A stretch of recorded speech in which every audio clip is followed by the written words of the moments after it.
नमस्कार दोस्तों, स्वागत है आप सभी का हमारे न्यूज 20 टीवी पर। तो दोस्तों, मैं आज आपके लिए लाया हूं देश और दुनिया की 20 बड़ी खबरें।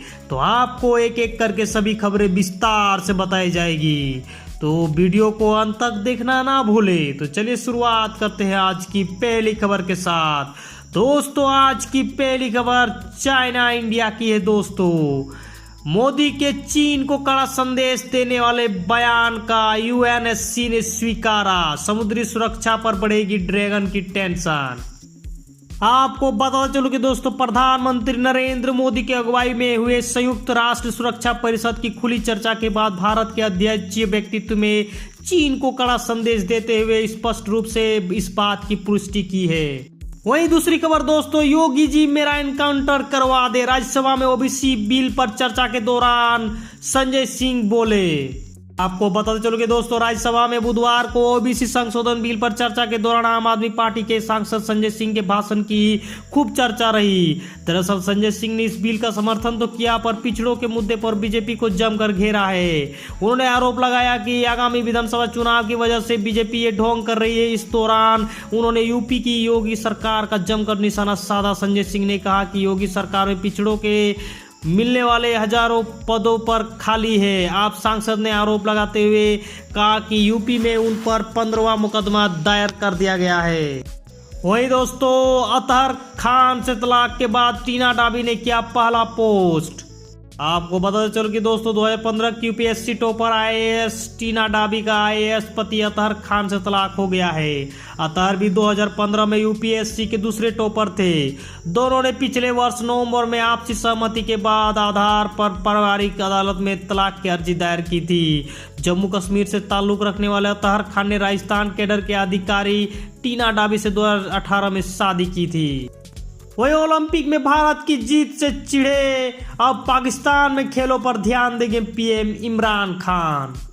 आपको बता चलो कि दोस्तों, टोक्यो में हुए 2020 ओलंपिक के दौरान पाकिस्तानी एथलीटों की खास्ता हालत को देखने के बाद अब पीएम इमरान खान ने खेल मंत्री फाहमीदा मिर्जा को बैठक के लिए बुलाया है। पाकिस्तान की ओर से 10 एथलीट ओलंपिक का हिस्सा बने थे, लेकिन देश को एक भी मेडल नहीं मिल सका। हालांकि जेवलिन थ्रो में अरशद नदीम और वेट लिफ्टर तलहा तालिब ने टॉप 5 में जगह जरूर बनाई। वहीं गिनी में मिला कोरोना व इबोला की तरह घातक मार्बर्ग वायरस, WHO ने दी जानकारी। आपको बता चलो कि दोस्तों, कोरोना के बीच एक और घातक वायरस ने दस्तक दे दी है। विश्व स्वास्थ्य संगठन ने सोमवार को बताया कि पश्चिमी अफ्रीका के गिनी गणराज्य में इबोला जैसा जानलेवा और घातक मार्बर्ग वायरस पहली बार मिला है। वही एक हफ्ते से जल रहा ग्रीस का एविया द्वीप, 586 जगहों पर लगी आग। आपको बता चलो कि दोस्तों, एविया द्वीप पर 586 जगहों पर आग लग गई है, जिससे कि जंगल के चारों तरफ आग फैल चुकी है। वहीं कोविशील्ड और कोवैक्सीन टीकों की मिक्सिंग में एक कदम और आगे बढ़ा भारत। इस टीके को DCGI ने दी मंजूरी।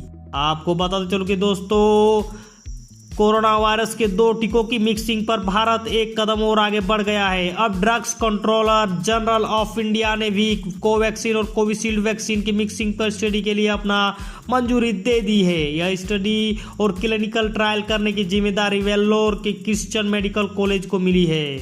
वही ओबीसी बिल राज्यसभा से पास, 30 साल पुरानी आरक्षण सीमा पर भी होगा विचार।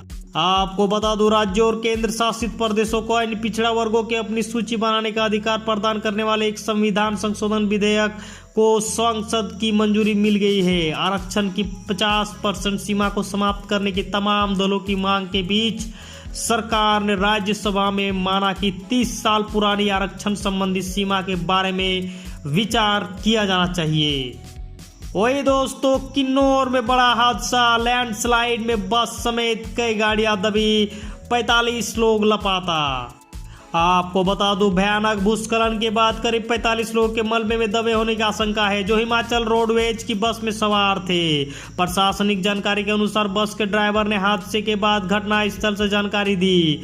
स्थानीय प्रशासन की टीम के बचाव में काम में जुट गई है, जबकि NDRF की टीम को भी मौके पर भेजा गया है। हालांकि अभी भी हादसे की जगह पर लगातार पत्थर गिर रहे हैं। वही काबुल की तरफ तेजी से कूच कर रहा तालिबान, अमेरिकी हमलों पर आईएसआई का मास्टर प्लान भारी। आपको बताते चलो कि अफगानिस्तान में अमेरिकी सेनाओं की वापसी के बाद अब तालिबान आतंकी एक के बाद एक जीत हासिल करके आगे बढ़ते जा रहे हैं। तालिबान आतंकियों ने मात्र 5 दिन के अंदर अफगानिस्तान के 8 प्रांतीय राजधानियों पर कब्जा कर लिया है। इसके साथ ही अफगानिस्तान के 65% इलाके पर अब तालिबान का कब्जा हो गया है। वही 3 महीने में कर सकता है काबुल पर कब्जा, लौटने वाला है तालिबान का राज। आपको बता दो अफगानिस्तान में तालिबान तेजी से पैर पसार रहा है और इसको देखते हुए अमेरिका ने आशंका जताई कि विद्रोही संगठन 1 से 3 महीने में राजधानी काबुल पर कब्जा कर सकते हैं। अमेरिकी इंटेलिजेंस की ओर से पहले लगाए गए अनुमानों के से काफी पहले हो सकता है। अमेरिकी अधिकारियों के हवाले से वाशिंगटन पोस्ट ने बुधवार को यह खबर दी है। वही driving licence, RC permit Delhi में अब सब कुछ ऑनलाइन मिलेगा, जानिए। आपको बता दो राजधानी में रहने वाले को अब ड्राइविंग लाइसेंस, रजिस्ट्रेशन सर्टिफिकेट जैसे व्हीकल रिलेटेड डॉक्यूमेंट्स के लिए आरटीओ जाने की जरूरत नहीं है। इससे सभी दस्तावेज अब आरटीओ की वेबसाइट से हासिल किए जा सकते हैं। दिल्ली सरकार ने एक हेल्पलाइन लाइन नंबर 1076 भी जारी कर दिया है। इस सदन में भावुक हुए वेंकैया नायडू, आंखों में छलक आए आंसू, कहा कल जो हुआ उससे बहुत दुखी हूँ। आपको बता दो राज्यसभा मंगलवार को कुछ विपक्षी सांसदों ने जोरदार हंगामा किया। मेज पर चढ़कर सांसदों ने रूल बुक फाड़ डाला और नारेबाजी की थी। सांसदों की इस अमर्यादित आचरण के कारण सभापति एम वेंकैया नायडू इतने आहत है कि उन्होंने आज सदन की कार्रवाई शुरू होते ही एक बयान पढ़कर इसकी भर्त्सना की और इस दौरान वे काफी भावुक हो गए। वहीं यूपी में अब सिर्फ रविवार को ही लॉकडाउन, सोमवार से शनिवार तक सुबह 8 से रात 10 बजे तक सारी पाबंदियां समाप्त। आपको बता दूं उत्तर प्रदेश में कोरोना की नियंत्रित स्थिति को देखते हुए प्रदेश सरकार ने बड़ा फैसला लिया है। सरकार ने अब शनिवार को लॉकडाउन खत्म कर दिया है। जारी किए गए आदेश के अनुसार अब प्रदेश में सोमवार से शनिवार सुबह 8 बजे से रात 10 बजे तक की सभी पाबंदियां समाप्त कर दी गई है। हालांकि इस दौरान सभी को कोरोना प्रोटोकॉल का पालन करना होगा। वही दिन दहाड़े महिला का अपहरण, पति के सामने 3 दरिंदों ने किया गैंगरेप। आपको बता दूं पश्चिमी राजस्थान के बाड़मेर जिले के सिंधरी थाना इलाके में अपहरण और गैंगरेप की एक खौफनाक वारदात सामने आई है। यहां दरिंदे अपने पति के साथ बाइक पर जा रहे विवेकिता का उसके पति समेत अपहरण कर लिया। बाद में आरोपियों ने पति के सामने महिला से बारी बारी से रेप किया। वही केंद्र ने बदला खेल रत्न अवार्ड का नाम, तो महाराष्ट्र में शुरू हुई राजीव गांधी के नाम पर स्कीम।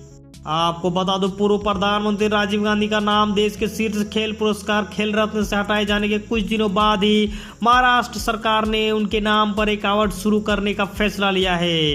राज्य की उद्धव ठाकरे सरकार ने Rajiv Gandhi award for excellence in IT sector नाम से पुरस्कार शुरू करने का फैसला लिया है। यह अवार्ड उन आईटी कंपनियों को दिया जाएगा जिनके काम से समाज को मदद मिलेगी। वही अगले 15 अगस्त तक तैयार हो जाएगा नया संसद भवन, सरकार ने बताया। आपको बता दो अगर सब कुछ सही चलता रहा तो अगले साल 15 अगस्त से पहले देश का नया संसद भवन मिल जाएगा। लोकसभा अध्यक्ष ओम बिरला ने बुधवार को बताया कि नए संसद भवन का निर्माण अगले वर्ष 15 अगस्त से पहले पूरा होने की उम्मीद है। बता दें कि नए संसद भवन के निर्माण का कार्य जारी है और अनुमान के मुताबिक नए संसद भवन निर्माण कुल 971 करोड़ रुपए खर्च होने वाले हैं। वही अब एटीएम से पैसा निकालने गए और नकदी नहीं है तो बैंक पर लगेगा 10,000 रुपये जुर्माना। आपको बता दो एटीएम में पर्याप्त नकदी नहीं रखना अब बैंकों को भारी पड़ेगा। भारतीय रिजर्व बैंक ने कहा कि अगर नकदी की कमी की वजह से ग्राहक को एटीएम से खाली हाथ लौटना पड़ा तो संबंधित बैंक इस वर्ष 1 अक्टूबर से जुर्माना लगाया जाएगा। आरबीआई ने एक सर्कुलर में कहा है कि किसी भी बैंक के एटीएम में 1 महीने से ज्यादा 10 घंटे तक नकदी की कमी स्वीकार्य है। वही दिल्ली एजुकेशन बोर्ड के बच्चों को मिलेगी इंटरनेशनल लेवल की शिक्षा, विदेशों से आएंगे स्पेशलिस्ट टीचर।